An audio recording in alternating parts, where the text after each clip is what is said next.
What's up, guys, and welcome to Press A Repeatedly. Justin Tomasello here with Chris Gold. Hey, everybody. Chris, the weather outside is lovely. And the fire is so lovely. It is like my favorite weather right now. It's nice. It's still sunny, not too cold. There's a nice breeze with a hint of a chill in it. It is perfect. Right. Yesterday was a lot nicer for us down here in South Jersey than it is today. Right now, it's actually raining pretty good up here. Oh, really? Yeah, it's coming down pretty steadily. To be honest, I think what we're getting is maybe some of the remnants of Harvey that was coming up the eastern United States. So, this is, I think, some of the remnants of that storm that are hitting us right now. It's just a little bit of it. Yeah, I mean, mentioning Harvey, you just feel bad about all the people out there. Shout outs to everyone. Hope, everything works out for them. Yeah, totally. It's a horrible situation, and, donate if you can. Yeah, if you can, donate money, if you're lucky enough, maybe some supplies, because they really need it down there. And, just give them a helping hand. So, let me see. Having said that, Justin, last week you and I had a pretty fearsome debate on this show. A lot of opinions were kind of swayed and divided in both directions. I mean, I know Zool came out as a member of Team Chris, and in probably the greatest betrayal of my life, my girlfriend, Elena, came out as Team Justin. Because she's sensible and smart. Man, I agree, but in this one particular instance, I disagree. Very carefully treading lightly over there. Man, dancing on eggshells. That's what we do here at Press A Repeatedly.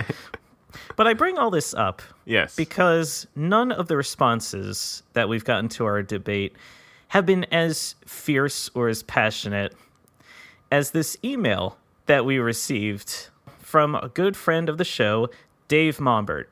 Dave, as you all may remember, he's been on the show plenty of times in the past discussing different things like horror games, like Little Nightmares, and also doing some Destiny talk.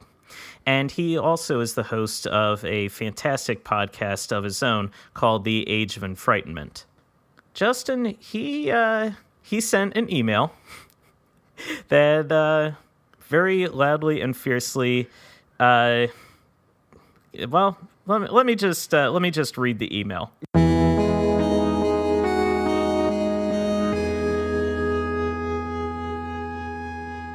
Emails. Yeah, I mean, I'm super excited to hear what he has to say. And, of course, if you want to email us, you can always email us at parpodcast@gmail.com. And Dave, thanks for sending in and getting your voice heard.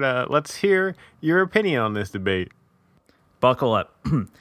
Dear PAR team, after listening to your latest episode, I have concluded that Chris is a big wiener. With wieners for arms and legs, ending in smaller finger and toe wieners, respectively. This is true. That's debatable. We must not blame Chris for his consumer-based ideas on video game leaks, as it is simply a miracle that being made entirely out of functioning wieners, he can think and operate as a normal person. Chris stated that it's a journalistic responsibility to report any information that comes to them, but this can be a misleading statement, especially in regards to entertainment news. The journalistic code of ethics is as follows: truthfulness, accuracy, objectivity, impartiality, fairness, and public accountability. At this point, Wiener Man, you may be saying to yourself, but there's nothing in there about leaks. And he puts in asterisk audible fart, which I assume is supposed to be a fart noise. Directed at you, I assume. I can only assume based on the tone of this letter so far. Dave continues, but shift your scope. because we are not talking about traditional journalism. We're talking about entertainment news. There is technically no true code of ethics for entertainment news, so we must look to the law itself. The Net Act was introduced in the mid-90s as a measure to protect movies, music, video games, and any other form of entertainment from being distributed without the blessing of the creators or the company representing the creators. Now, this is a somewhat archaic rule, as the 90s was a wacky fucking time in regards to file sharing. This law has gone through several iterations since the Net Act, which resulted in the much more updated DMCA Act passed in 1998. The DMCA Act was amended a total of 6 times to fit the changing market. Although the process may have changed in the DMCA Act, it still has all the great taste that Americans fell in love with. The guiding principle of all of these is that privately or company-owned material couldn't be distributed without the consent of said entity. Back to entertainment journalism. I'll use a topical situation to dick hammer my point. A game of... That's our Dave.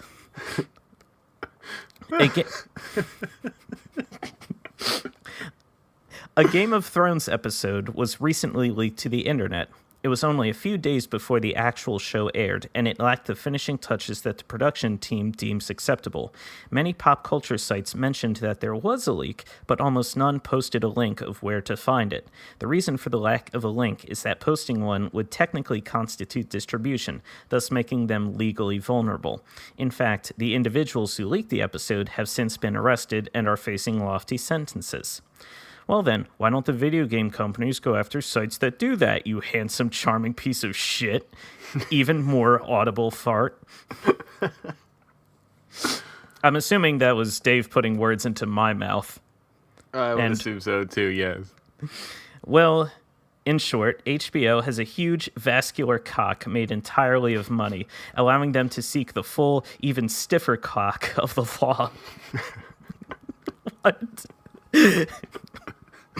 Many video game companies simply do not have that kind of capital to burn, which is bad, or it is an independent studio that truly can't afford to seek damages, which is worse.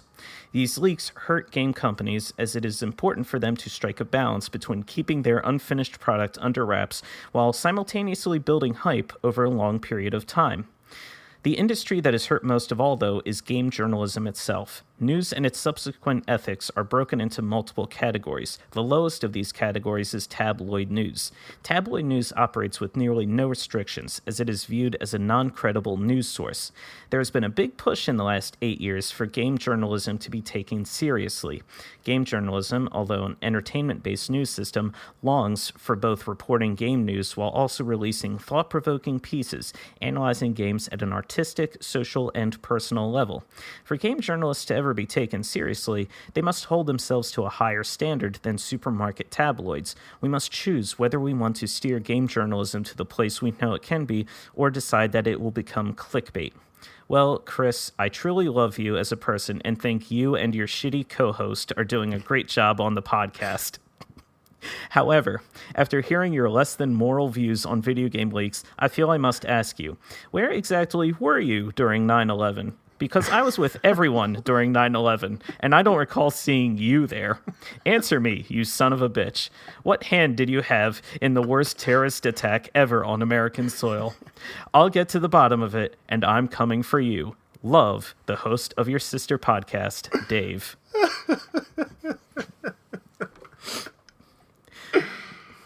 Wow.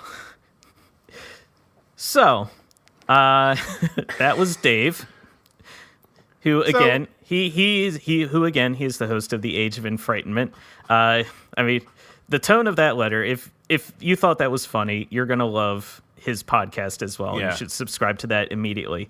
Dave, Ed, and Nick are possibly 3 of the funniest guys I know, and putting them in the room together is just a hilarious situation. Not even just hilarious, but their show honestly is very well researched. Having said that. Dave, you son of a bitch. All right, so, I mean, the email was hilarious, but he did a lot of work in that, too, and a lot of those points is stuff I didn't even think of, and comparing the leaks to, like, a supermarket tabloid, that's super interesting to me. That is, I will admit, like, that is a good point where it's very similar to the point where you were making, where a lot of the those leaks, where if something is leaked out and they'll be like, oh, they'll video game website will put out, like, using the example you used last week, Nidhogg is in Super Smash Brothers as like the grabbing headline.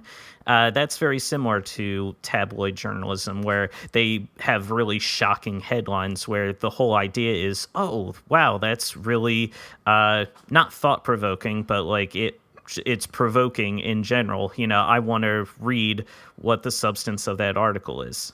That's it's very similar to that, and I can see his point there.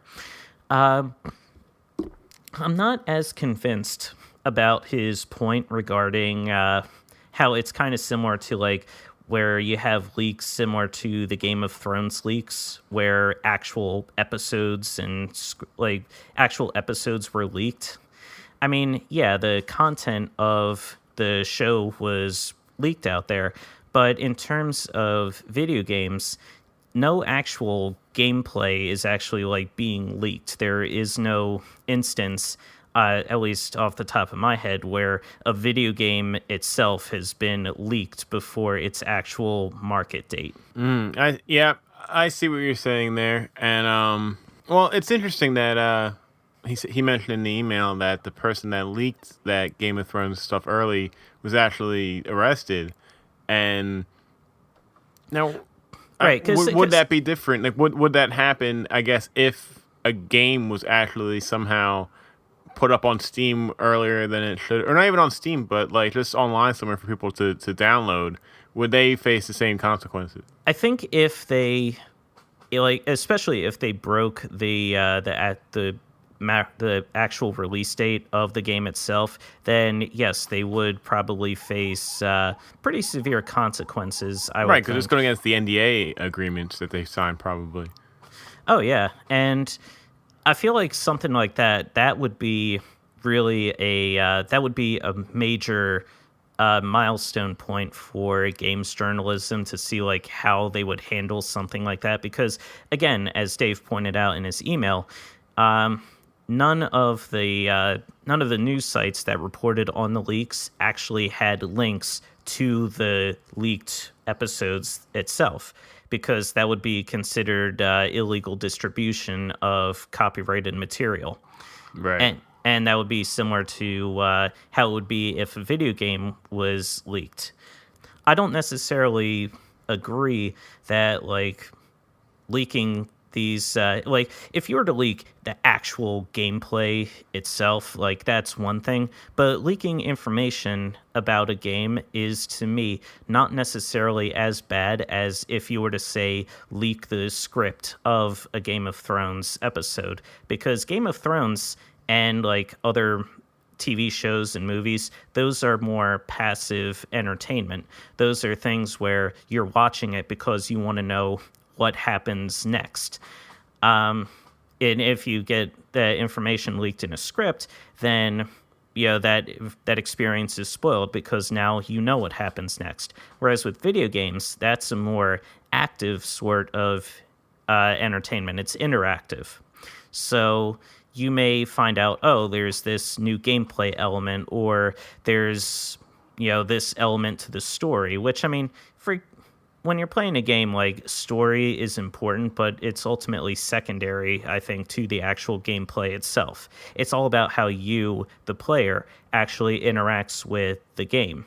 Right. Okay, let me quickly ask you this. If the plot of, let's say the big reveal, I don't know, ending of Game of Thrones this past season, if that was leaked early, do you think that like TV entertainment media websites would report on that, or would they try to squash that?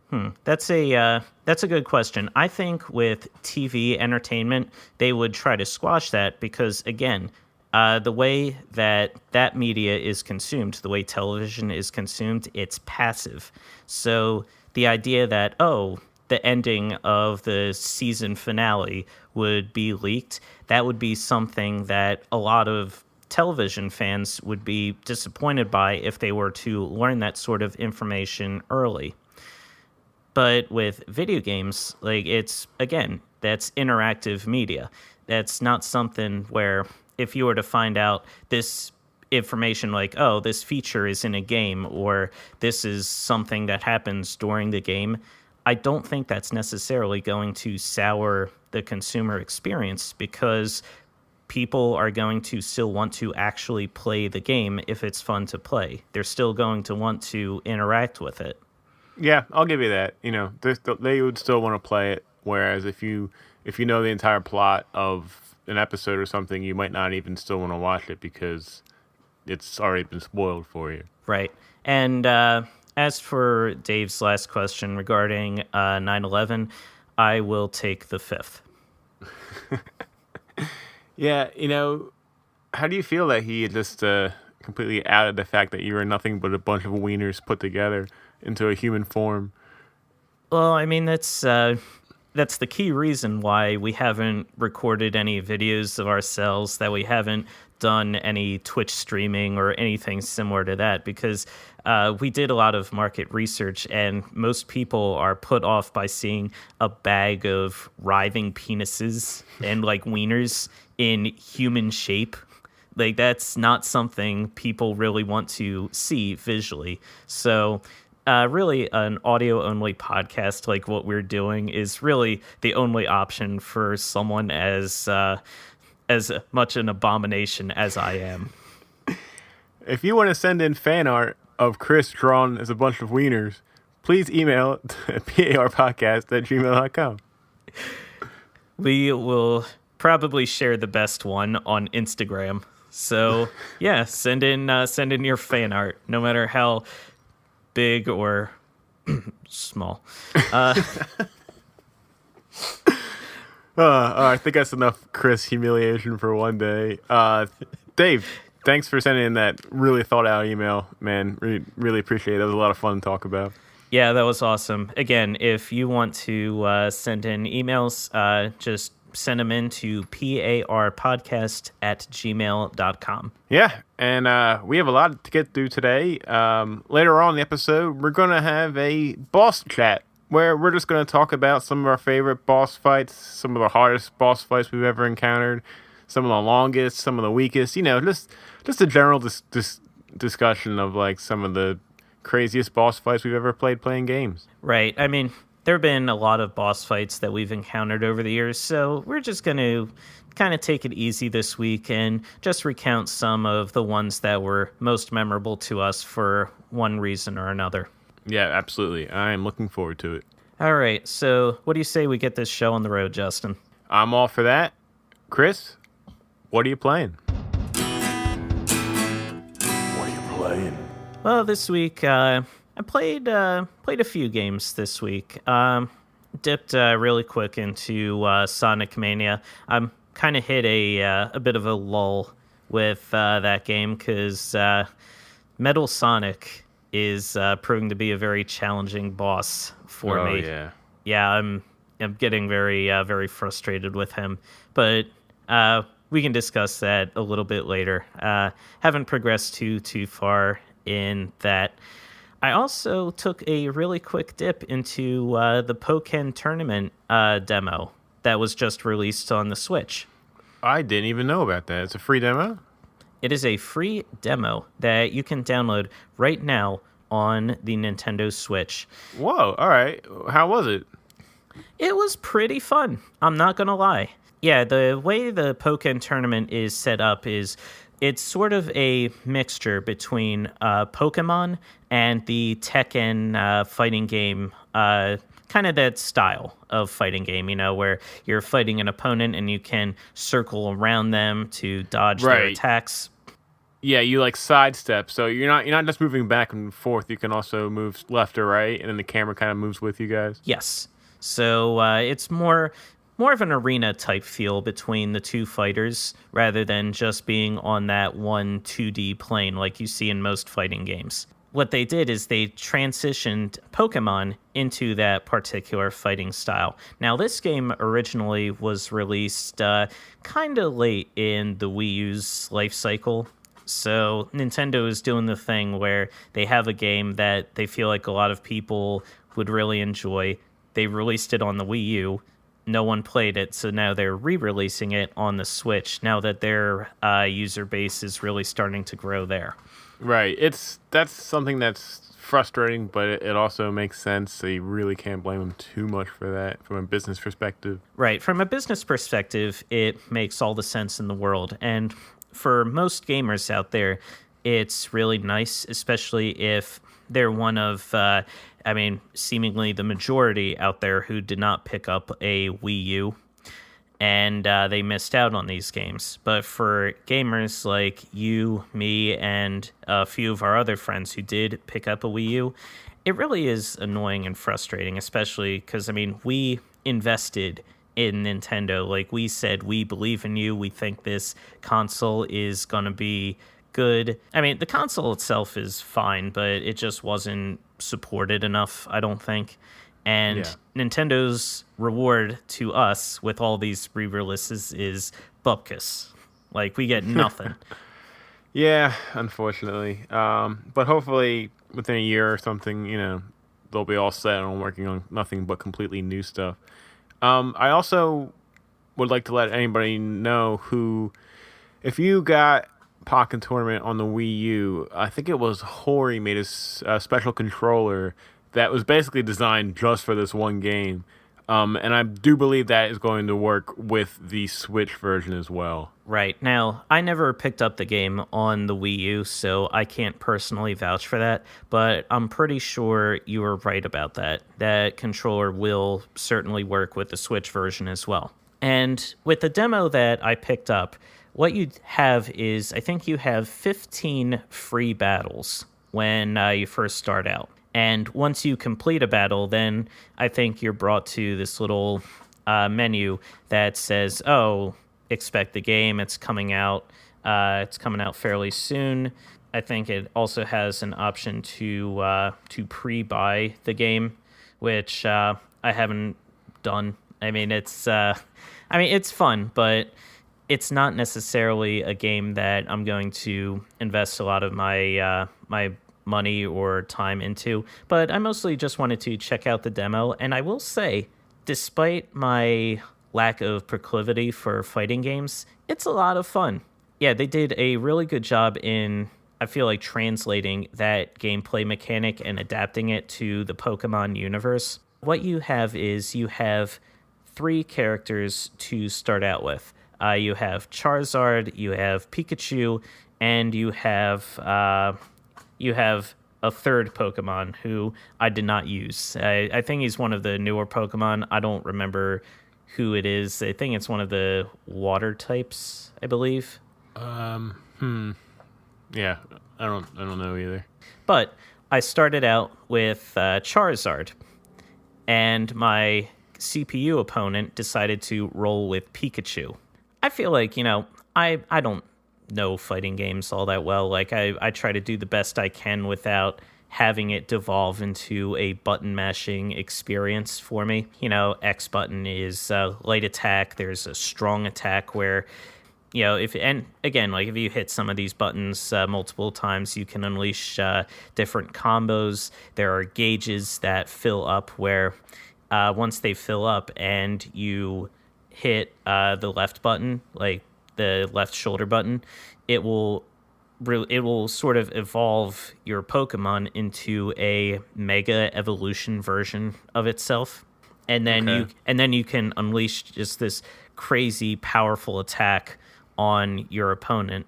And so I'm going up against Pikachu, right? And I'm hitting him with some of my later attacks, which are like little claw swipes. Your Charizard, he's got like those tiny little kind of nothing arms. Like, they're not worthless, but when you're thinking of Charizard, you're not concerned about his stubby little arms. Yeah. You're concerned about the flame coming out of his mouth. And eventually that's what I wound up doing is I let it devolve into a button masher. And I just started mashing away at all the buttons. And I started unleashing this just hellfire onto Pikachu that he was just completely unable to like block. And then he was down to like just a little sliver of health left over, and I hit like my little mega evolution thing. So to finish him off, I evolved into Mega Charizard, and I kind of like flew way high up into the air, and just this gigantic beam of black fire just like shot out of me and just engulfed Pikachu and just friggin' annihilated him. You had no idea how you were doing these things. This was all just the product of button mashing. I mean, I had some idea. Like because I was trying to mix it up with a lot of the stronger attacks and the weaker attacks, and there's an in-game tutorial that tells you, oh, if you hit this button multiple times, you'll unleash a combo attack. And it's like, okay, cool. So I was trying to do that, but for whatever reason, it wasn't working out right for me. So I just started mashing buttons, and I mean, it was fun. Like I played a couple matches using that particular matchup, and it was it was fun. I mean, it wasn't anything spectacular. It isn't anything I would say you need to rush out and pick this up right away. But if somebody just wants a chill, good time, then yeah, the Pokken Tournament Demo showed me that eventually, once the full game is released, that could be a decent pickup if if you're willing to splurge for it. Yeah, and that's the perfect game, I think, to have a demo, because that's how I would play it. Like, oh, look, I have the opportunity to just see what this game's all about. Let me just download it really quick. I mean, that is the perfect vehicle for me to learn about that game personally, because I'm not a huge fighting game fan. I like Pokemon, but not like crazy amount. And, if I wanted to try that out and see how it worked, I mean, that's totally how I would do it. So yeah, it's perfect vehicle for the game. And if you're a fan of fighting games or Pokemon or both, then yeah, this is going to be right up your alley. Very cool. What else you got? What else I got is Life is Strange Before the Storm. Nice. In fact, Justin, I just beat Life is Strange Before the Storm just a few minutes before we actually began recording this very episode. Okay, so no spoilers because I'm only halfway through it, but that's awesome. All right, so at the end of the game, it turns out Chloe was an alien the entire time. It's so funny that I knew you were going to make that joke. I think I make that joke every single time we ever make a joke about not spoiling anything, and it's always funny. It never is, and it's always aliens. But yeah, so Life is Strange Before the Storm is really, really, just wow! Like, it's just such a well put together game, especially because this is not the same development team that had put together the original game. This is not Don't Nod. Right, this is Deck 9. Deck 9 developed the game, and they had the full support of a lot of the original the original team that was behind it. Square Enix published the game. So it's it's a different developer, but it's certainly canonical with the Life is Strange universe. And I feel like they did a really good job in capturing the original feeling of the first Life is Strange, where, it's set in Arcadia Bay, same as the first game, and it's got that, soft piano, that soft guitar music that is interspersed throughout the background during the more serene moments of the game. It's got a great indie soundtrack with a lot of indie artists providing content for the game. And ultimately, the gameplay itself is very similar to the original game. The big difference, though, is you do not have the ability to go back in time the way that Max did. Right, that was only something that Max had exclusively. Right, and I feel like that fits really well with the theme of this game in that, like, you're Chloe now, and this is titled Before the Storm because it takes place before the storm in the first game that Max had to figure out how to stop somehow. And so this is a couple years before the events of the first game, and you play as Chloe, and the first episode really, like, not getting into spoilers here, it details how Chloe first met with Rachel Amber, the girl who had gone missing in the first game. Mm-hmm. It does a really good job in sort of establishing Chloe's character and her motivations, because now you can get inside of her head and you can figure out, okay, why is she doing the things that she does? Why has her life taken this sort of dark turn where she's cutting classes and doing drugs and just really very angsty, very rebellious. Yeah, just hanging out with all the, like, just the wrong type of crowd. It's really, really interesting in that, like, the first game you had that ability to go back in time, but with this game, you don't have that ability. All of your choices are permanent and will affect the story going forward. That makes a lot of sense for a character like Chloe in that, I mean, the different choices that you make are going to stick. There is no do-over. Like, you have to live with the consequences of your actions and the things that you say. And, I mean, there are definitely moments in the game where the character was so well established that I found myself making decisions in the game that ordinarily I would not make myself. Like, if I were in Chloe's shoes, I would do things differently, but I was making my choices based on how I thought, what would Chloe do? Like, what makes sense for her character to do at this particular moment in time. Did you steal the $200 from the trunk of the car? I absolutely stole the $200 from the back of the car. I mean, it was there. The guy was distracted with something else. So I said, hey, yoink. Yeah, it's funny because, like, those sorts of actions eventually do lead to consequences down the line. Like, I mean, I'm not going to get into any, like, particular details here or whatever, but, like, that $200, like, how you use it can definitely, like, play an impact. Not a major impact, but it will impact you as the player, especially once you reach the end of the episode and it shows you the percentages, how different players around the world, what choices they made versus the choices that you made. And that's really interesting to see, like, how you lined up with everyone else. I would say, like, for the most part, my choices lined up with most everyone else.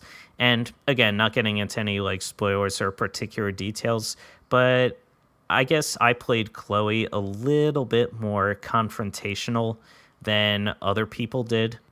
I can understand where some people would, I guess, try to make nice with a lot of the different characters that you interact with throughout the episode. But for Chloe, I mean, she's a troubled girl who, I mean, she's still trying to get over, I mean, this isn't really spoilers for the series as a whole. She's still trying to get over her dad dying, which took place took place way before even the events of this game. And it's, I mean, it's hard. Like, she's still trying to struggle and deal with this. And, like, you definitely feel bad for Chloe, but you find yourself at times, like, kind of shaking your head and being like, Chloe, like, I know I told you to do this, but you kind of took it a little too far. Yeah. And, I mean, that to me, like, that's evidence of, like, good writing and a well-developed character. If I'm watching a show, or if I'm playing a game or something, and one of the characters, like, if I really enjoy their character, but then at some point they do something and I'm just like, oh, like, God damn it, like, why would you do that? But it fits in with their character. That to me is like the ultimate sign of a well-written, well-developed character. Yeah, totally. Because like you said earlier, like, when I was playing, when you have an option of how to respond to something, obviously what I would do would never be to say like what I think she would say. So, but I want to play as her, so I'm picking options that I think she would say. And so when she's like mouthing off back to her mother or something, like, it's a little hard to watch, but also like I feel like I made the right decision because that is totally how she would act. It almost would be weird if she like, apologized to her mom about something and then like walked away, because that's not the Chloe that we know. Exactly. And it's really, really interesting how her character helps shape the actions of you, the player. Because, again, like, you are the ultimate guiding hand here, but you're still doing things that you think would be what Chloe does. And it's just really cool that they were able to capture that same feeling there. Like, just really, really well done there by the Deck 9 team. Also, Justin, I don't know if you were aware of this, but there is a D&D campaign in Before the Storm. I saw you tweet briefly about that, but I haven't come across that in my game yet. I'm not going to give you any details. I will just say that it's really awesome. It definitely scratches a D&D itch a little bit, and it's just a really well done campaign, especially since just it's a brief little segue in the overall scheme of the game. And it's just a fun little diversion for the player to get involved in. Definitely. If you come across the D&D campaign, give it a try and try to play the whole thing. It's fun. Yeah, totally. The way episode 1 ends, it's just like the original games and the original episodes. Like, it definitely leaves you wanting more. And I mean, unfortunately, now we got to wait a while for episode 2 to drop, but it will definitely be worth the wait, especially if it's of the same quality as this episode was. Yep, absolutely. Let's see. That's going to do it for me. Justin, what are you playing? So I will continue a little bit of the Life is Strange talk because I've played that too. And so, I'm a huge fan of the original game and I was super excited about this. I had no idea until I literally booted up the game that this was not developed by .9, but developed by Deck 9, who it turns out, so I think they've done some work for the previous game, but Square Enix, who's the publisher, basically talked to them because they're also huge fans of the game, and like that's why Square picked them to work on this prequel thing that they've been working on. So that's pretty cool, to be like, oh, you guys really appreciate the setting of this game. Dontnod's busy with Vampire that's coming out later this year, and then they're just starting work on Life is Strange 2. We need someone else to take over this prequel thing idea that we have. And I'd say for the most part, these guys are doing an excellent job. I mean, it definitely has the feel of the first game. The writing is very similar to the first game. It looks great. I think Dontnod's original game looks a smidge better. I don't know what it is. Something about the textures or something I think look better in the original Life is Strange. Also, I think the character animations are a little bit better in the original. The part in the beginning when like everyone's dancing in the barn looked a little funky to me. Like I was kind of laughing at it. I can agree with that. Yeah. I mean, not to jump in real quick, but no, that's fine. It got better. I feel like this particular instance, like it got better as the game went on, but especially in the very beginning, the voice acting, especially for the minor characters in the very beginning, was just so it was so wooden, and like it felt like they were just reciting lines off the script like right in front of them. It didn't feel natural or smooth, particularly calling out guy who got beer spilled on his shirt for his performance. That was I would have asked for a couple more readings of that one. Right. Yeah, I'm glad you agree with me on that, because I was noticing that too. And, very early on in the game, because I knew the story that Ashley Birch, who was the original voice of Chloe, she wasn't doing the voice of Chloe for this game because of the voice actor strike, but she did do a lot of the writing for the game, which I thought was really interesting. And there's a few other characters that are different voices and stuff, so the voice acting isn't as good as in the first one, and like very early on, like the very first scene in the game, like you said, it's very like static and wooden, and like it just didn't feel right, and I was kind of bummed out, and it kind of took me out of it a little bit. I was like, I hope the whole game isn't like this, and I haven't beaten it yet, but it definitely is getting better, as you said. I'm noticing it as you're getting along, or maybe you're just getting more used to it. Yeah, I feel like even though this isn't the original voice actress for, the original voice actor for Chloe, I feel like this new person who don't know the name off the top of my head, but I forget her name too. But she was the motion capture actor for Chloe in the first game, and now she's doing both, I think, of the motion capture and voice acting.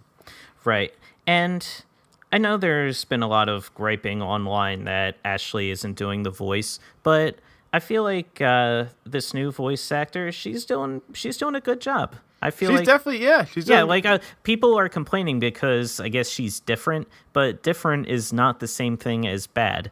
And she's certainly not doing a bad job. She's absolutely I feel like she's nailing the voice, the inflections, the emotions. Attitude. Yes, the attitude. Yeah. Yeah, doing fantastic. Yeah, definitely.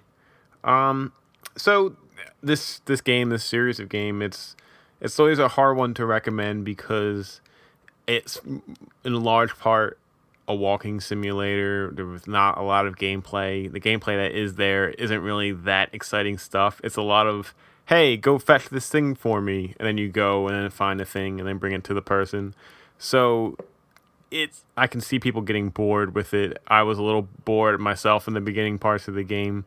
But, the main catalyst of this series is the story and the characters. And if you're into that sort of thing, you're going to get sucked into this game because, again, I feel like it's a little weak starting off, but I'm giving it some leeway here because the first 2 episodes of the original Life is Strange weren't that thrilling either. There was some really rough dialogue in it, and things were kind of slow moving, and a lot of people bounced off like pretty early on. And I feel sorry for these guys because it really picks up and is a fantastic, interesting, kind of scary story that's a lot of fun to play too. So, I'm just patiently waiting for it to pick up because I know it will. Really not much more to say about it that you haven't said already. I'm happy it's here, happy finally being able to play it. And yeah, more Life is Strange is good with me. I agree. Let's see. Rihanna DeVries is Chloe's new voice actress. Right. So that's who we're talking about. And she's doing fine. Yeah, no complaints. Yeah. Good job, Rihanna. Yes. What else you got? Okay, I was looking for a nice kind of relaxing game to play on Steam, and I found it in Mandagon. Mandagon. So it is a game on Steam developed and published by Blind Sky Studios, and it's inspired by Tibetan theology and philosophy. Oh, interesting. And I was just reading about this game, and I watched the screenshot and the trailer, and it reminds me of, aesthetically, like Fez, how you're this little character in this big kind of 2D world, and you can scale up and just kind of search the world. There aren't any enemies or anything. You're just exploring and looking for these hidden totems, tablets. And the game is incredibly short. It's only, I think I beat it in less than half an hour. And you're in this, so it's like this big, it's a pixel art style game with beautiful visuals. Like they have waterfalls in the background, wind chimes, flags blowing, like birds that when you walk up to them, they'll fly away. All in like this, 16-bit pixel style that just looks fantastic. Again, it's inspired by Tibetan theology and philosophy, so it's a lot of like ancient like tombs and stuff in that style that you would see in like an old Tibet. The music is perfectly fitting for it. You play as this little totem cube guy. he's just a square with a totem face, and you move about the world. You're looking for these different tablets, and when you find all 6 of them, it opens this giant door, which essentially leads to the end of the game. And you'll also find these statues that speak to you in rhymes that are sort of like telling you a tale of like this. I guess it can be interpreted, I guess, certain ways, but for me, it sounded like my daughter was sick, and I was looking for a way to basically transfer my life force and sacrifice myself in order to heal her to like 100% health. And as you're going through these different statues, they're kind of telling you like stories about what you're doing and like how you're getting there, and you're almost there.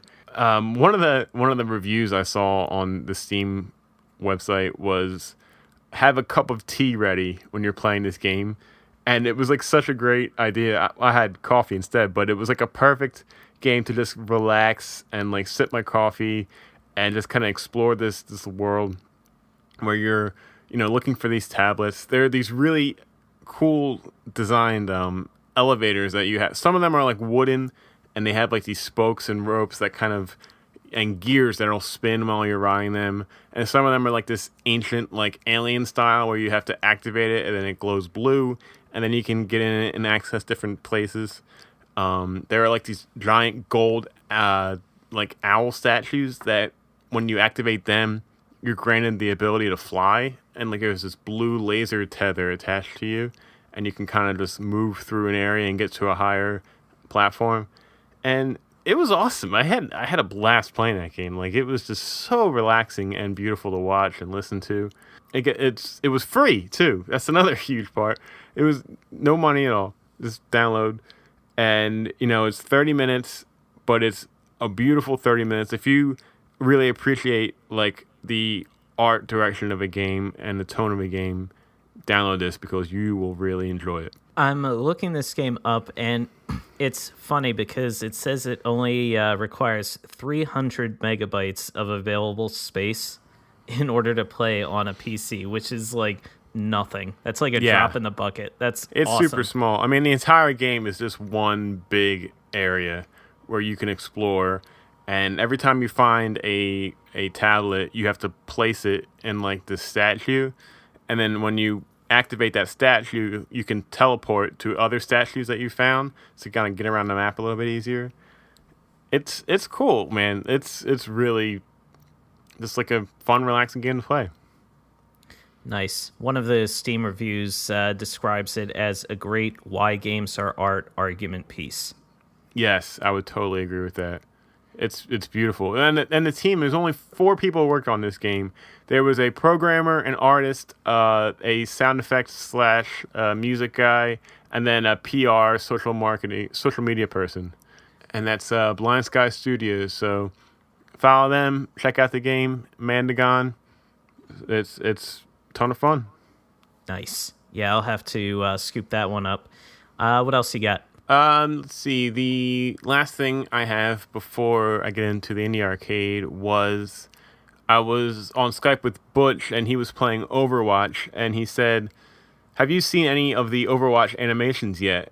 And I knew about them, but I guess I just forgot. I never had a chance to actually watch them. And I said, no, I haven't watched them yet, and I'm meaning to. So last night, I just kind of put them all and played all of them on YouTube. They are incredible. They are so well done. I had like such a blast watching them. Like the characters are fantastic. The writing is fantastic. The animation is exquisite. These are like Pixar quality shorts that are on YouTube for free to watch that follow a bunch of different characters. The team says that they want to do a lot more. I was reading an interview with one of the lead programmers who said like the most fun they have working on this game is making these shorts. So I think there is like 7 out now, and they want to keep adding to them. And have you seen any of these? I've seen, I think, all of them. I've even seen the new ones that they literally just released, where they were showing off the character Mai. She's a climate scientist in Antarctica. And it was kind of showing off like her origin story and how like her character in the game, she wields an ice gun and she has ice related powers, and it details like how she got started there. There's also a funny sort of like, it reminds me of old Looney Tunes cartoons with Junkrat and Roadhog. And that one was revealed when they were unveiling the new Junkertown map. That it's sort of a it's kind of a escort the payload type of map. Yeah. And I agree with you 100% that I don't think I saw that one. Oh, it's funny just because like.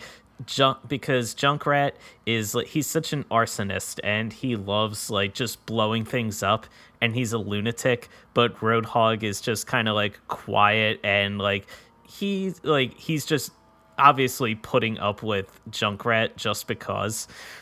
But it's just funny, like just seeing them like interact with each other and just everything else. And yeah, you're right, the animation and these is just so smooth. The characters, I mean, they're really well designed in and of themselves, and like they're like not just how they look, but how they act. Like their designs match the personality within, and it's just they really are just so good.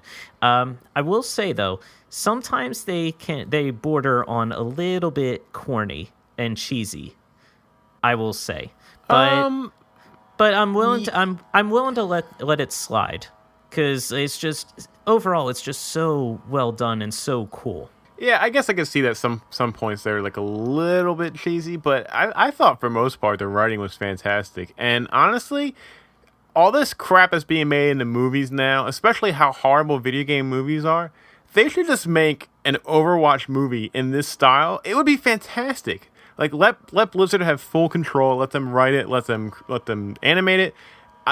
I like can almost guarantee that would be an awesome movie that would make a lot of money, especially with how big the actual game is. Oh, absolutely.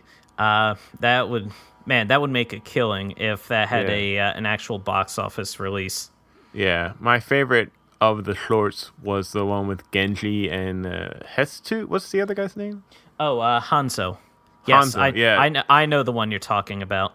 Yeah. That was so... I, like, almost cried. It was so good. It was beautiful.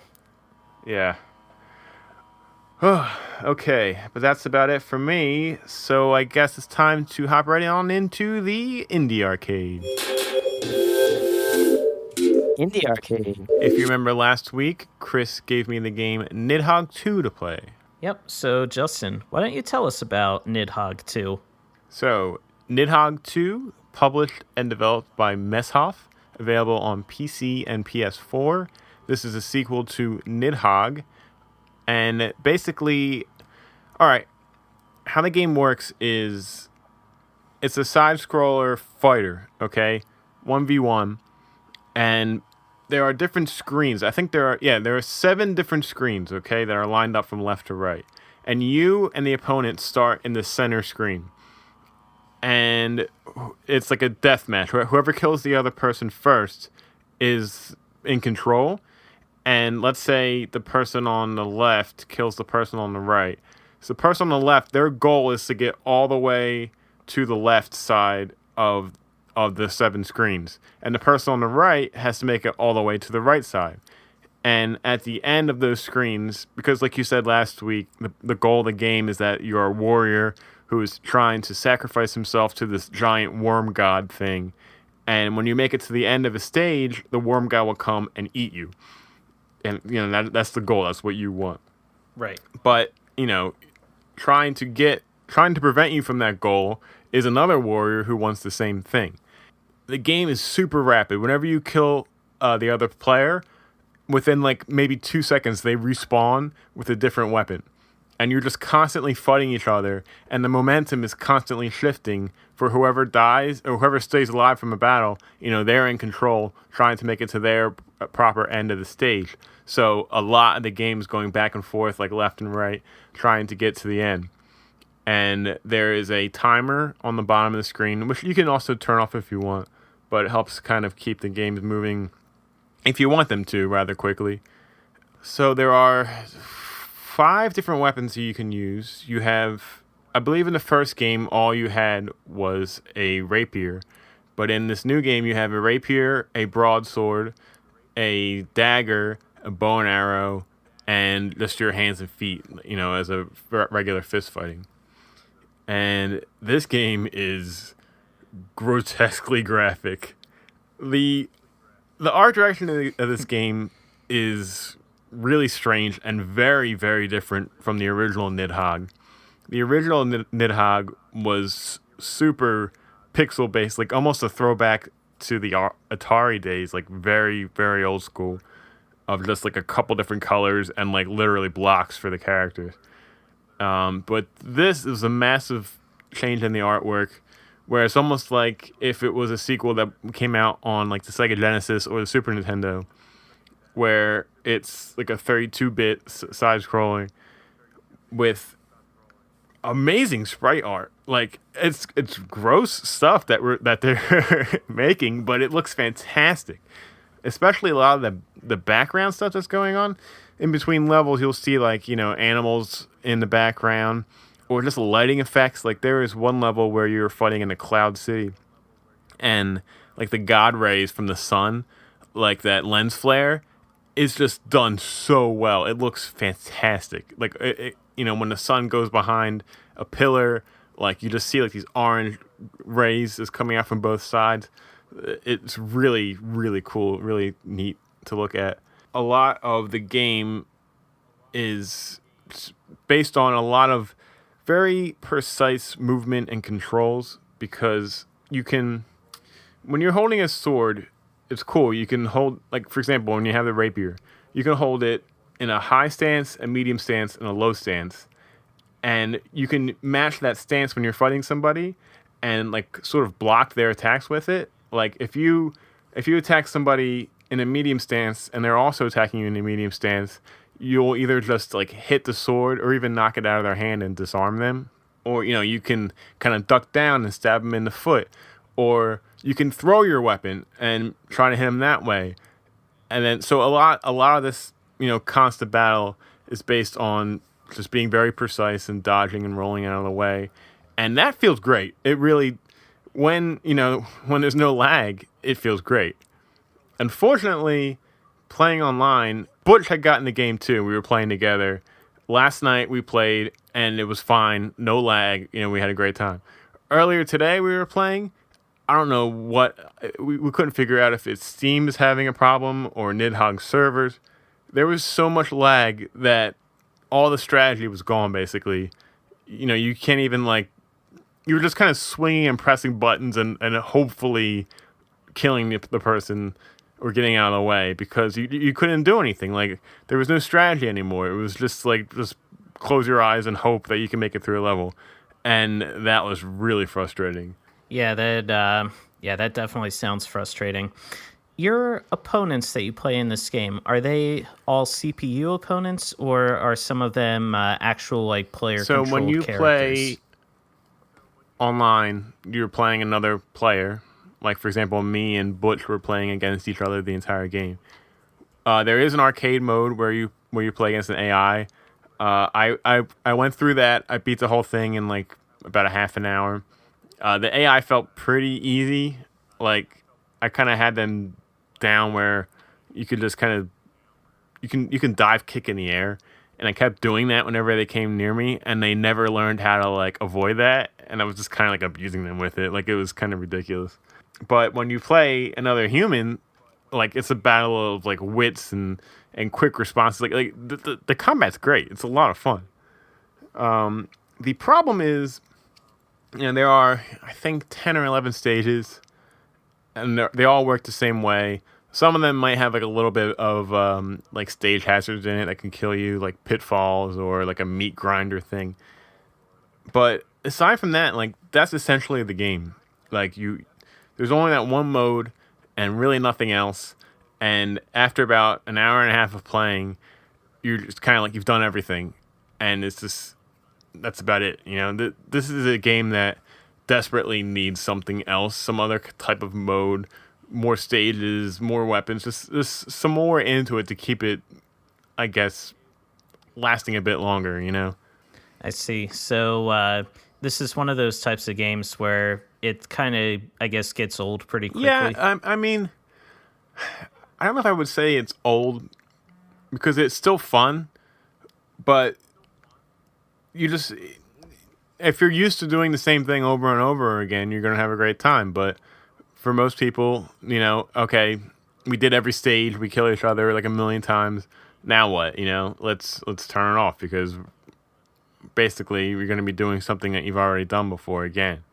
But I don't want to take anything away from how fun that actual mode is. I just think that the game could benefit from additional modes just to beef it up a bit, to give a little more offer to the player. Okay, I gotcha. Yeah. It sounds like you had a lot of fun with it. Yeah, so, I've heard about the game before. I know a lot of people like it. I'm the type of person that kind of has first impressions on media means a lot to me. Like, for example, if I don't like the cover of a CD or something, I'm not going to buy it. If I really like the cover of a CD, I'll look at it. Same thing with a book or a thumbnail for a TV show or something, or most specifically a game. And the art style, now, while the sprite work is very well done, again, it is kind of like gross and grotesque, and that's not typically the type of game that I would play. So it was funny because I was a little not looking forward to playing this game, but when I started playing it, I realized how much fun it is, and obviously, never judge a book by its cover, right? Like, I'm basically learning a lesson here that art direction isn't 100% everything in a game. And, it's fun. And if other people get it, so it's only 1v1, but there is a tournament mode. So, like, essentially 5 or 6 people could play at the same time, where 2 people are fighting, and then when that match is over, 2 other people fight. It goes up a pyramid until you get to the final or whatever in a tournament style setting. And I can see that being a lot of fun and lasting a lot longer than just 2 people playing. So if you are into a lot of strategic and fun combat, and I mean, it's super silly and goofy and grotesque and gross too. I mean, check this out. It's $14, I think, on Steam and on PS4. So Nidhogg II, take a look. Very, very cool. All right, so now comes my favorite part. Yes, indeed. Chris, I would say that the past couple of weeks have been very peaceful. And they have been. I agree completely. Yeah, a lot of things have been going well. We've been just kind of putting out games for each other to play that we think we'll have fun with and stuff, and it's been great. And what does anybody want more in the world than peace, right? I agree. I 100% agree and encourage that. Here's the problem with peace, though. Peace gets boring. Sometimes you just need a flaming meteor to hit the ground and kill all the dinosaurs. Sometimes you need to watch the world burn. Sometimes... Don't the dinosaurs get a say in that? No, of course not. They're dinosaurs. They're dead. Sometimes you gotta throw a wrench in the works. And unfortunately for you, that time is now. What? Chris, may I present to you possibly rated the worst game on the PlayStation 4, Life of the Black Tiger. Life of the Black Tiger? The story of the game is about a black tiger, born as a variant and abandoned by his parents and brothers, fights against human and shows his love to his family. You can have a vivid and realistic experience through set in the jungle, field, and forest surroundings in-game. Acting as a cruel hunter... Is that a sentence? Acting as a cruel hunter in the vast plains and fields, players are thrown into a fight against human beings and other beasts of prey. 3D display with compatible 3D glasses sold separately, required for 3D features. Oh my god. Oh boy. So, I have to admit, I have quite a backlog of horrible games to give you. And is this what you've been doing with all your time? Just finding terrible games? Well, I've had assistance. You know, a couple weeks ago, Lewis assisted me in giving you rinse and repeat. And I would like to admit that the idea for this game came from none other than our good friend Zool Edwards. That son of a bitch. Why are you all conspiring against me? Oh, man. First Lewis and Dave accusing me of having a part to play in 9/11. And now Zool. All of you. That's your punishment. And let me tell you... For what? What did I do? What did I do to deserve this? Let me just tell you that I am on the PlayStation Store website now for... Oh, it's just Life of Black Tiger. I'm sorry. There's not the Life of Black Tiger is the name of the game. I'm watching the trailer for this, and this looks like refried ass. Yeah, man. The graphics it's a Black Tiger. Exquisite. No, I'm gonna have to disagree with you there, good buddy. These are not good graphics. They are very, very blocky.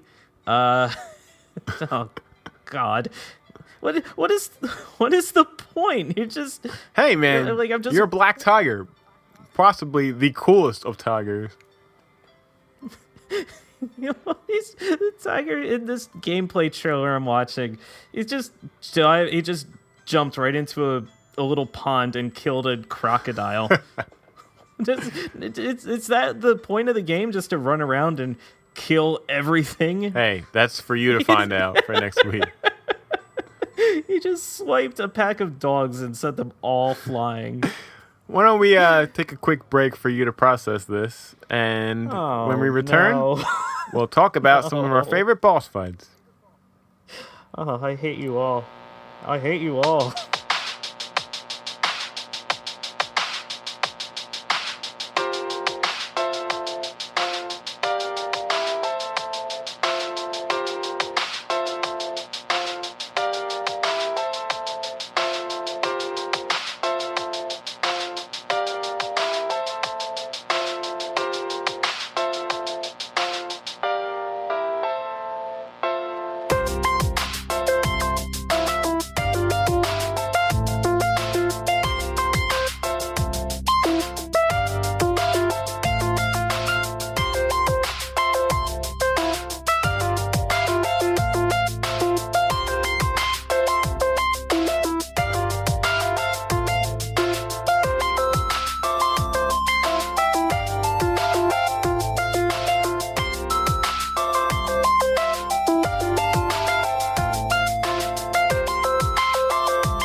Welcome back. Chris and I are going to have a bit of a free-form discussion about boss battles. Don't worry, I hated that free-form thing as much as you did. Yeah, hated that immediately. Justin, take it out. Take it out of the track. I think I'll leave it in just to embarrass myself. Always a smart play. Yes. So, boss battles. Every good game has them. Well, if they're a game that would allow. Wow. All right. Maybe we should just end the episode here. Yeah, you can follow us on Facebook and Instagram at Press Save Repeatedly. Nah, let's start over. Yes. Boss battles are a lot of fun, but can also be pretty hard. And we're not just going to talk about final boss battles, but also just boss battles, I guess, during a game as well, right? Right. Yeah, this is going to be just bosses in general. So it's not necessarily going to be like, oh, the last boss of a game, which, I mean, a lot of times the last boss in a game isn't necessarily the best boss either, or even the worst. They're just the last one you face. All right, I mean, let's do it. What do you got to start with? Before we begin, I want to, I guess, propose like one ground rule is one boss per game. Like, not necessarily like one boss like per series. What do you think? Yeah, that seems fair. Okay. So, for me, I don't know why, but for me, the first boss that I think of when you tell me, oh, think of your favorite boss fights, I think of the Mulgera boss fight from Wind Waker. This is... What was the when I gave you the video game quiz and I was quizzing you on Zelda boss fights, and do you remember the names that I made for the fake ones? I think one of them was like Boom Boom or something. Yes, I remember that. Yes. Oh no! You were asking me what was the name of the Shadow Temple boss in Ocarina of Time, and one of the names you came up with was Boom Boom. So I do remember that. I'm just imagining like this is one of Ganon's most terrible creations, who's terrorizing Kakariko Village and the entire with countryside. The most non-threatening name ever. And his name is Boom Boom. Okay, sorry to derail you there. No, it's fine. It's fine. I exist to be derailed. But Mulgera from the Wind Waker. This is the boss that you fight in the Earth Temple. He is a giant, sort of a like worm snake type boss who he moves around in the sand, and then he will fly up into the air and sort of like his jaws open side to side rather than up and down. And he's got this giant gangly tongue that sticks out, which has an eyeball on the end of it, and that's how he sees. And right. Oh man, like this boss was both very fun and very frustrating because this is the boss that you fight after you get the hook shot. So what you have to do is you wait for him to go into the sand and he swims around, and then he'll pop his mouth up trying to like catch you as you're running around in the sand with him. And after he pops up, you have to use your hook shot, target his eyeball, his little eyeball on the end of his tongue, pull it towards you, and then just slash away at it. That in and of itself is fine, but what was really annoying and frustrating about how this boss was designed is not only when he went underground was he going to like swim around and try to sneak up and grab you from underneath, but he releases little baby versions of himself that will also try to attack you as you're trying to target the eye tongue.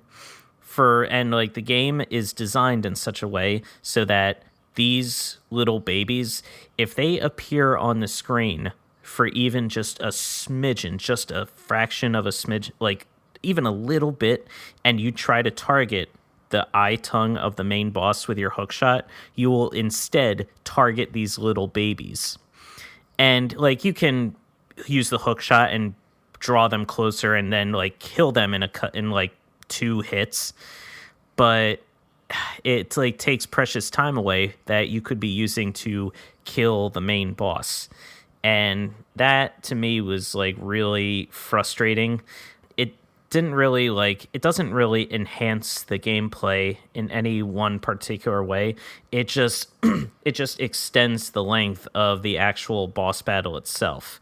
Yeah, it doesn't like actually add anything there. But for me, I guess like what really makes the boss fight stick out to me, I guess, is the music that plays. Any good boss fight has to have good boss fight music to go alongside it. Wouldn't you agree? Oh, absolutely. It's got to get you in the proper mood of like, oh, things are super tense. I'm scared, but also I'm going to be the hero here, and I have to defeat this thing. It's got to match perfect for the the mood of the fight. Yeah, and the boss music in this fight is just unmatched. Like it is, like if we could if there was a clip that I could play like briefly, I would, but it's just so like really fast paced and like it just gets your blood going, it makes you feel like, yeah, all right, I'm gonna get this guy, like I'm pumped. Like it's just so fast paced and it's so quick, and it gives you that feeling of I got to take this guy out like now.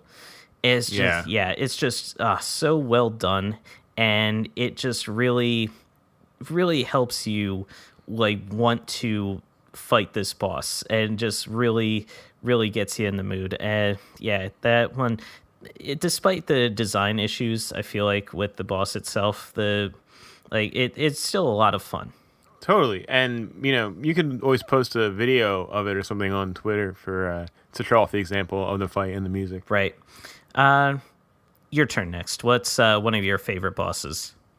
So, I would say one of the most clever boss fights that I remember would be from Final Fantasy IV.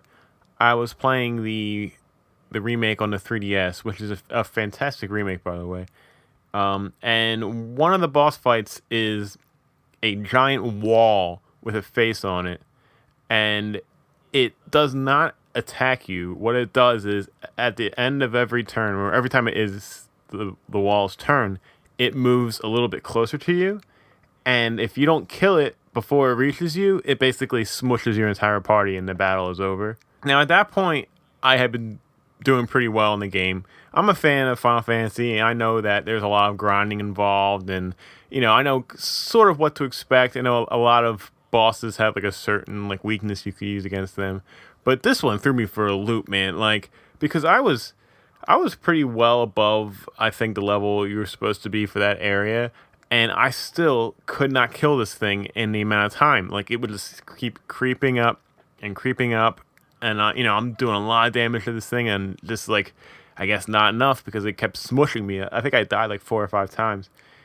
And I was talking to Zool about it, who, arguably of all our friends, he's the biggest Final Fantasy fan. And he was like, oh yeah, I remember that boss. I think what I did was I either casted slow on the wall or casted haste on my party, so the wall would move slower, or my party would act faster. And that was like such a clever solution to me that I never even thought of. And so I went back, and I think I did that for both. I did slow and haste, and it worked, and we beat him, and no problem. And I just remember thinking, like, wow, that was such a cool way to do something unique with a boss fight, because he's not attacking you, he's just trying to get to you, and you're just, trying to figure out the best way, the quickest way to get him down. And yeah, that was definitely a highlight of that game. That fight sticks out probably the most out of anything from that game to me. Right. That's I think there've been a couple times where you have a giant wall boss like that in the Final Fantasy games.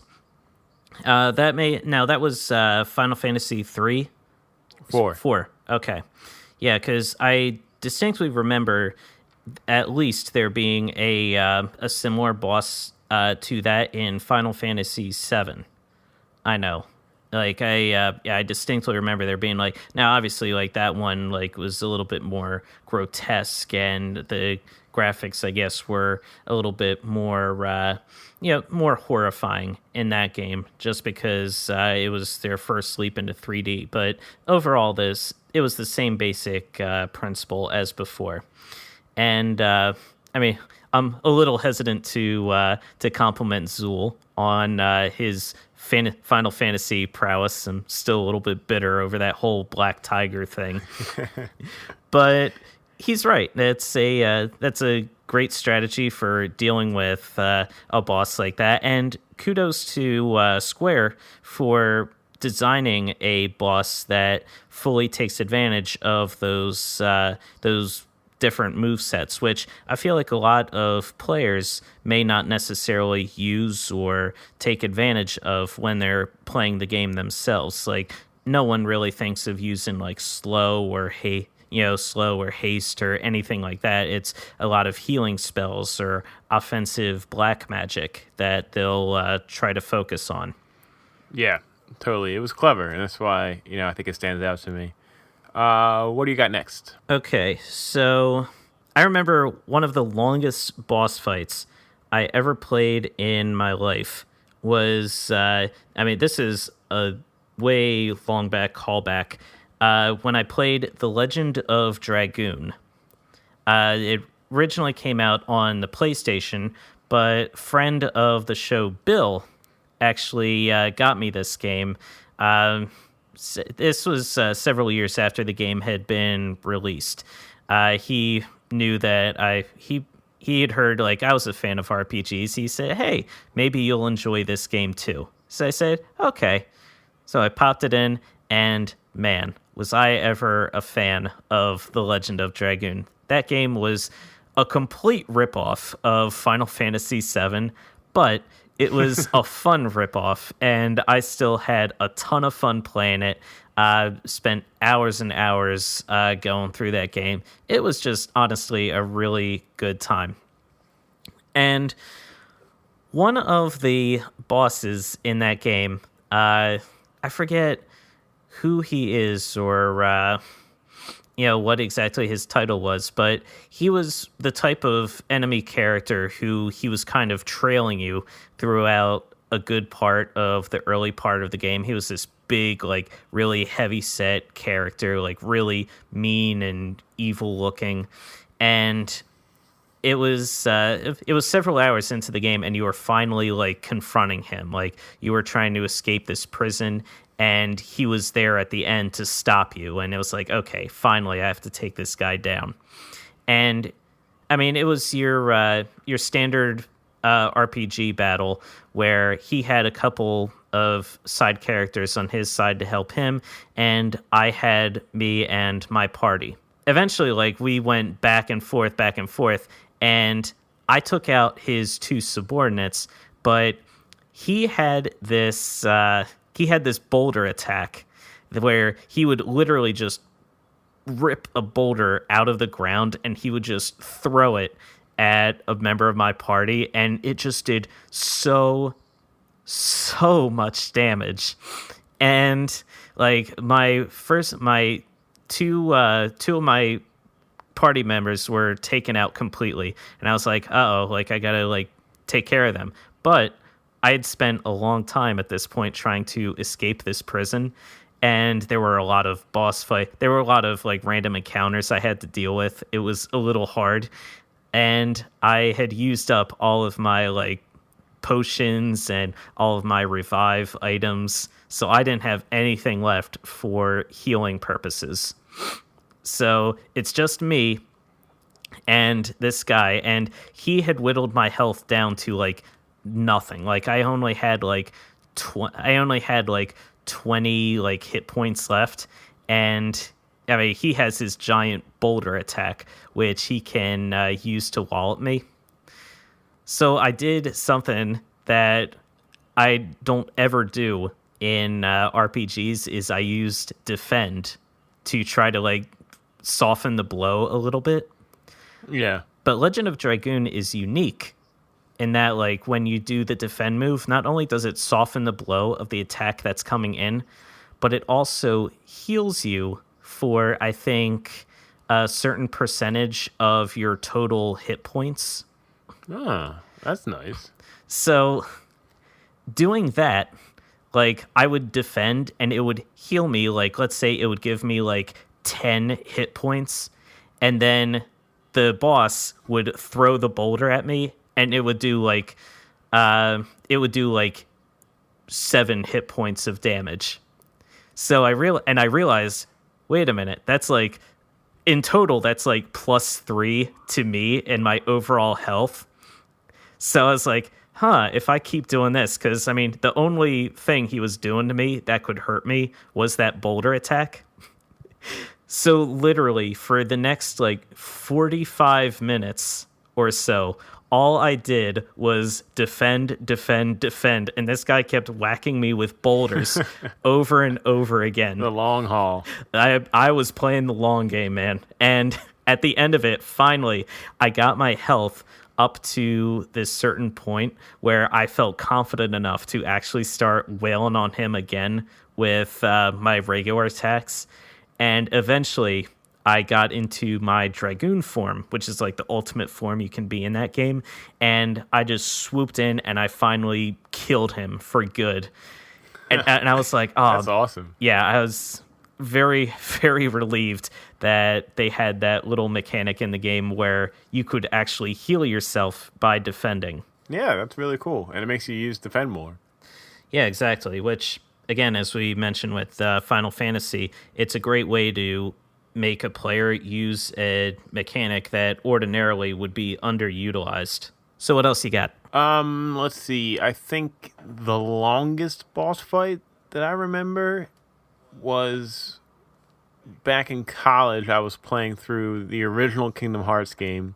And I know we make a lot of fun on Kingdom Hearts here on Press Day repeatedly, but that first game is really good. I liked it a lot, and I would recommend it to anybody who is a fan of RPGs, of Final Fantasy, of Disney. But the final boss in that game was one of the ones where it keeps like transforming, and like, you know, you're in a regular fight and then like you're floating in space fighting it and stuff, and it just kept going on and on and on. And I remember like got to the point where like I wasn't even having fun anymore, and I was like, I just want to beat this thing. I just want to beat this game. I just like don't want to play it anymore.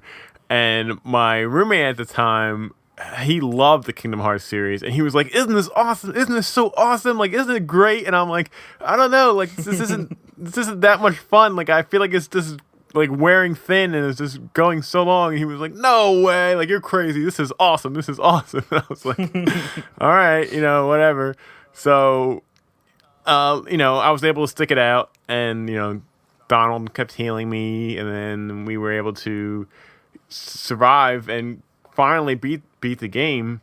But then I found out that boss, I mean, it's the final boss of the story, and like you get the credits and everything, but there's a bonus boss where you can fight Sephiroth from Final Fantasy VII, and apparently that fight is like ridiculous. I think I was like level 42 or I was either 42 or 62, and my friend was telling me, because he beat him, that he had to be another 20 levels above that just to beat Sephiroth. So, like, he was either level 62 or 82 when he fought him. And I was just like, man, there is no way I'm going to play this game for that much longer, to level up 20 more times and then fight this, you know, this new boss battle, which also I know takes like a really long time to fight. And apparently all you get, it's one of those classic JRPG things where like there's this really tough thing to do, and if you do it, you get a reward, but the reward is super lame. It's just like a badge or something that says that you beat him, and like that's it. You don't even get a new weapon or anything. Like, it's just so not worth it for me. But for him, he wanted to do it because he wanted to be able to tell people that he did it.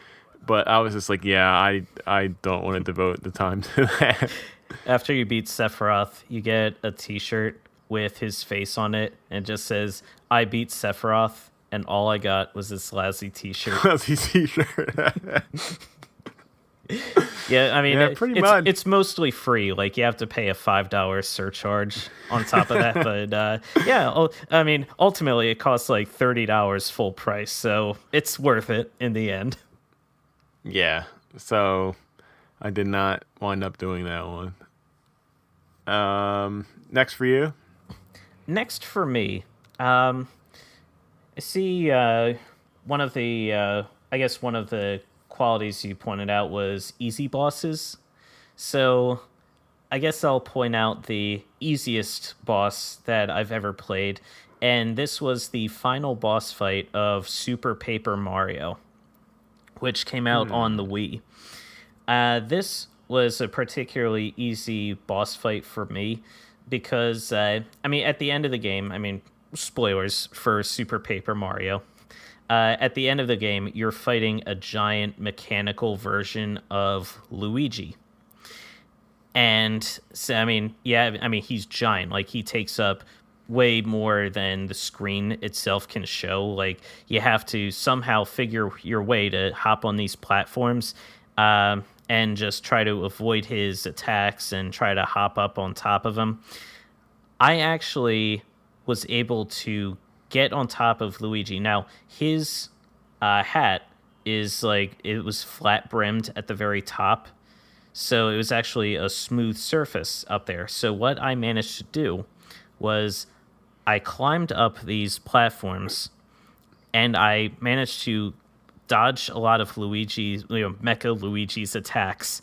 And I got over top of his hat and I just dropped down. And now the game, it's sort of like an action RPG in that, like, it's not turn-based, and whatever damage you do, you can, like, run away, and you have to actively avoid the attacks from your enemies.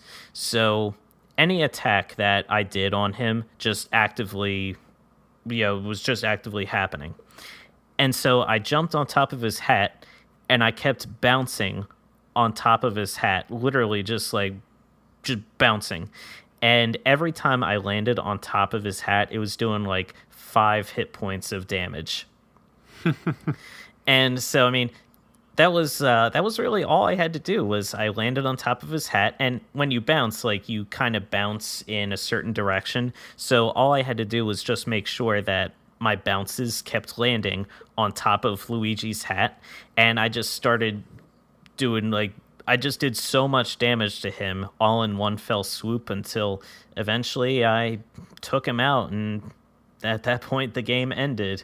And I was left feeling pretty empty. I was like, man, after all that, like, because that was the end of the game. Like, beating that boss is the end of the game, and I was like, man, that was really underwhelming. Like, I don't mind that it wasn't like too hard where I couldn't beat him, but still, as a player, you want a challenge, Yeah, absolutely. And you don't feel that satisfied when it is a little too easy. And it compares to how satisfied you feel when, like, you're in a battle where you think you're going to die the whole time and then you pull it off at the last second. Like, that's incredible. Like the high that you get from that is just, like, unmatched in video games. And it's funny, I played that game, I beat that game. I guess it was so long ago, like, I legit, like, do not remember that fight at all. It was a fine game, but it wasn't exactly the most memorable of games. If we're being perfectly honest, yeah. I had fun playing it, but it was definitely like a one and done thing where I don't think I would go back and play it again. And I guess it could be seen as forgettable at some points because I literally do not remember the final boss fight. But yeah, that's cool that you found like a nice little loophole how to knock him out really quick. Mm-hmm.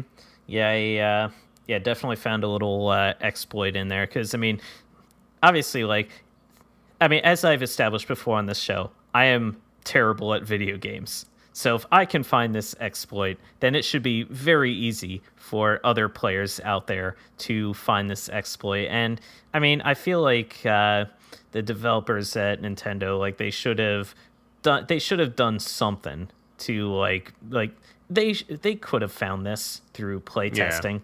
And it is what it is at this point, but still, it was a very disappointing boss fight. Next for you. I guess I'm trying to think of some of the hardest boss fights that I've had, and one that comes to mind would be the original Bravely Default. So that game, I really enjoyed that game a lot. So much so that it's kind of funny. I think we said before that I used to I coined the term Justining a game, where you play it for a little bit and then just like fall off it and never go back to it, never beat it. Right. And Bravely Default, the original, has this backwards ass weird, I guess, story mechanic in it where halfway through the game you fall into this like sleep where you kind of go back in time and you have to fight 4 bosses that you fought previously and then beat them all again and then try and go back and fall asleep again to get back to where you thought you were going to be. But there was like this endless loop where I think it's like, I don't even remember, like 5 to 7 times. I think it's 4 times. 4? 4 times. You have to replay that section 4 times right in a row. But yeah, you keep going back. Like, you fight those 4 bosses, you go to sleep, you wake up, oh, it didn't work. We have to do this all over again. You have to fight those 4 bosses again, go to sleep. Oh, it didn't work. We have to do this all over again. Like, you have to do that 4 or 5 times. And like, any sensible person would be like, this is bullshit, I'm not playing this game anymore, and stop playing it. In fact, so much so that there even is a easy, like, there is a like an easy way to beat the game. Like, there is an alternative where like you can attack this crystal thing and you fight this final boss thing. It's not the perfect ending, it's not the true final boss, but it is a boss that you can fight before that part where you have to keep doing the same thing over and over again and beat the game that way. It's like the bad ending, basically. Right. But I guess I was just enjoying this game so much, and I really was like attached to the characters, and I really wanted to see it to full to its completion, that I somehow put up with all the grinding and fighting the same bosses over again, and I made it all the way to the end of the game. It's just like 80-something hours, 70-something hours into the game, and made it to the actual true final boss. And man, this thing was tough. And I had grinded a lot, so I felt like I was pretty prepared for this game, for this fight. I knew basically how all the systems worked and everything. And I would say for the first 3/4 of the fight, I was doing pretty good. I was holding on my own. I was on top of everyone's healing. I had a lot of good use for the combinations and the drop systems that you can use that were effective. But all of a sudden, the boss does this move where, I don't even remember what it's called, but like, he like covers all of your party in like this rainbow mist, and it literally like blocks out all of your actions. You can't attack, you can't use magic, you can't use summons, you can't do anything offensively, you can't use items. Like, you literally are just a sitting duck. You can just defend. And I was like, what the hell am I supposed to do? Maybe I have to, like, maybe this wears out at some point. And it never did. Like, I was going through all these different turns and just, like, I was unable to do anything. The only thing that I could do was that Bravely Default has a mechanic where you can use the Street Pass functionality, and if you're playing somebody else, if you pass somebody else who's playing the same game, you can get, like, their characters in your game as, like, a friend support thing. And basically, you can summon them to use, like, their best move in your fight. And I never really used it in the game at all because it felt kind of cheap to me. So I just kind of had all these like different players that I've passed throughout all my time playing, like kind of stored into that mechanic, and that I could still use for some reason. That wasn't blocked out by the spell that the guy put us on. So every turn I was just using all of these people that I've met, from physically from Street Pass, and all of their ultimate moves, and just kind of using them for every opportunity that I had. And eventually it worked, and I killed the final boss, and I beat the game. I still don't know how I feel about that to the end of the day. Like, was it cheap to do that, or was it cheap to the fact that I literally couldn't even do anything else besides that? Is that what the game was made? Like, were you supposed to be able to beat the boss like that? Like, I have so many questions about that I don't really know how to answer or anything. And I'm not going to play it again because I'm not going to do all that ridiculous, like, grinding again to, like, try it again. So I was just like, all right, I guess I'm happy with beating it this way. I'm happy to get the true ending. And, I saw this cool, like, cutscene that kind of leads into the second game that I think you only see if you get the true ending. So that was a nice reward. But yeah, it was like a very strange way to go about it. To this day, and probably to my dying day, I will always be impressed by the fact that you actually beat Bravely Default. You, Justin, who has Justined so many games that we actually have a new verb called Justining regarding picking up a game, playing it for a bit, and then never finishing it. And yet, you somehow managed to beat the most justifiably justinable game of all time. Like that boss fight you're describing, the whole repeat this whole sequence 4 times in a row at least section, that I just don't get that. Like, to be honest, like, I justined Bravely Default. I never even got that far. And part of it was because I knew that repeating sequence was coming, and I just did not want to have to deal with it. Like, I didn't care, like, if there was... Who would? It's ridiculous. It's so ridiculous. Like, there's... Like, maybe there's a story justification to it, but in terms of there's not. Oh, there isn't. Okay, so then there's no excuse. Then it's literally just simply padding. Yeah, it is stupid. It's just terrible. Definitely not a fan.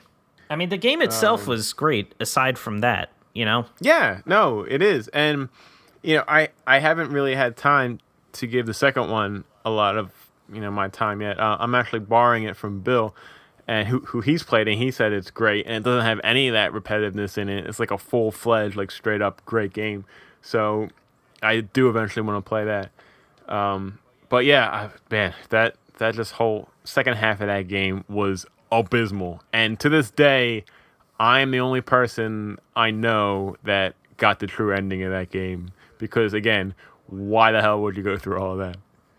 Yep, just bravo to you. I don't feel great about it. I wasted a lot of time. Get a t-shirt. I beat Bravely Default, and all I got was this lousy t-shirt. And all I got was a horrible distaste in my mouth. Let me see.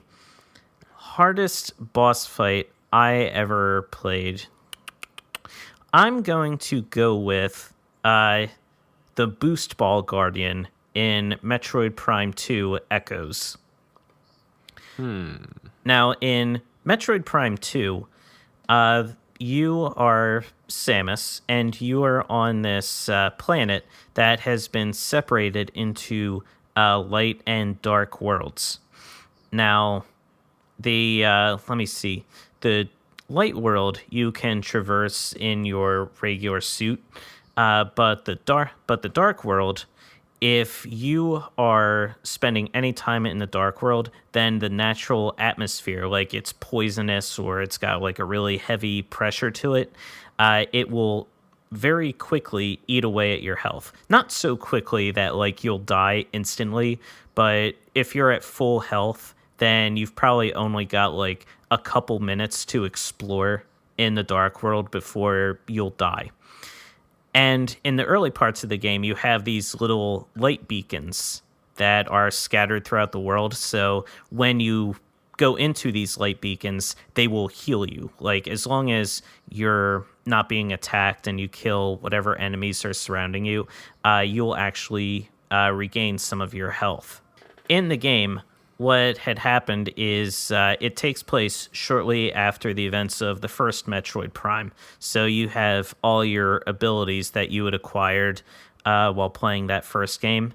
Let's see, I forget what exactly happens, but you, I guess, had gotten captured by this dark by the dark phazon that has overtaken the planet and is the source of why there is this dark world now.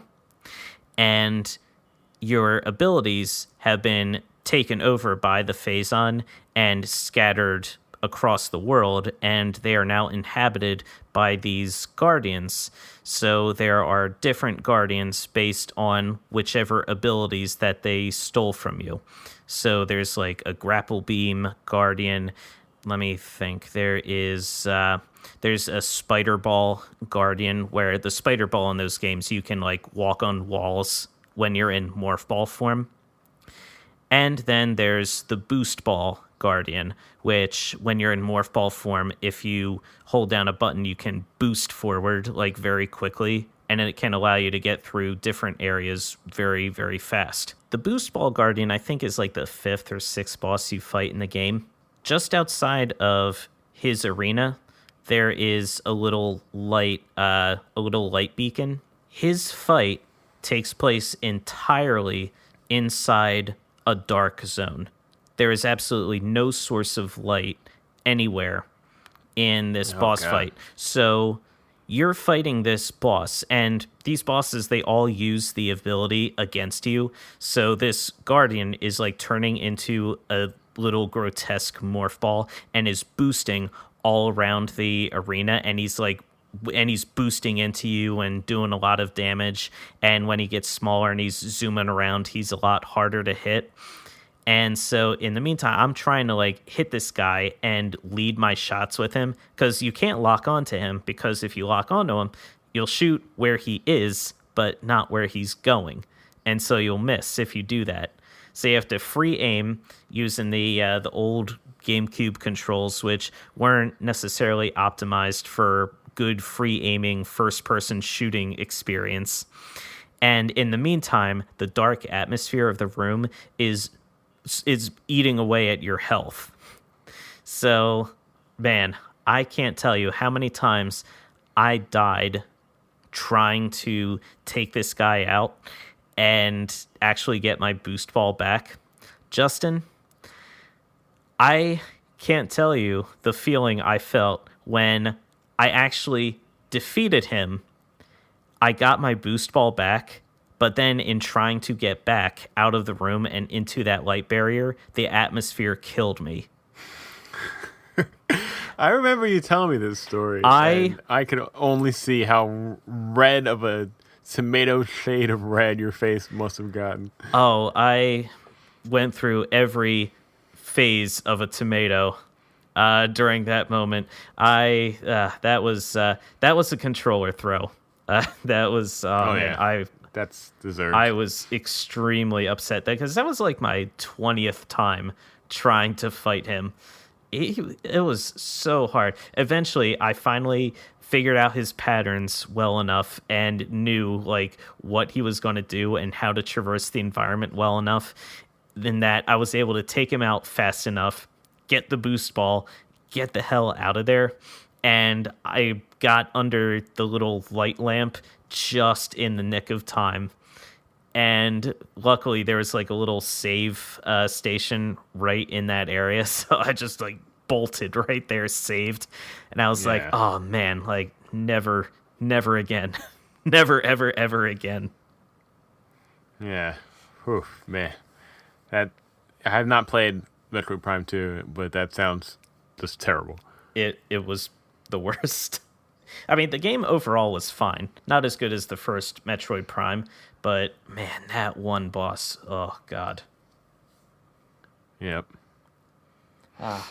Anything else you got? You know what? I have a bunch more, but this episode is getting a bit long in the tooth. But this sounds like a good topic that we could come back to on a later episode and just continue on it.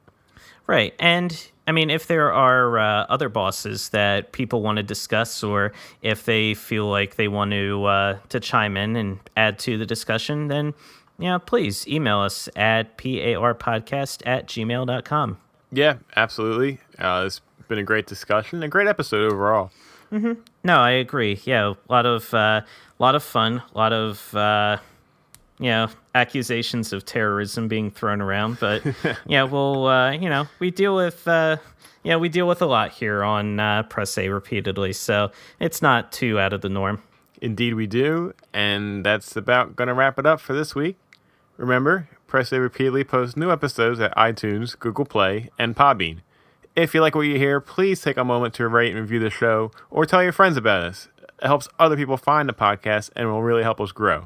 And thank you to all who have rated, reviewed, and subscribed so far. We love you. You can follow us on our Facebook page and Instagram at Press A Repeatedly. We're also on Twitter at Press A Repeatedly. I am at cgold113. Justin is at oaf7724. Again, you can email us any thoughts on bosses or accusations of terrorism at parpodcast@gmail.com. That's all for this episode. Chris and Justin signing off. And remember, to incinerate your opponents in an unholy bath of hellfire, press A repeatedly.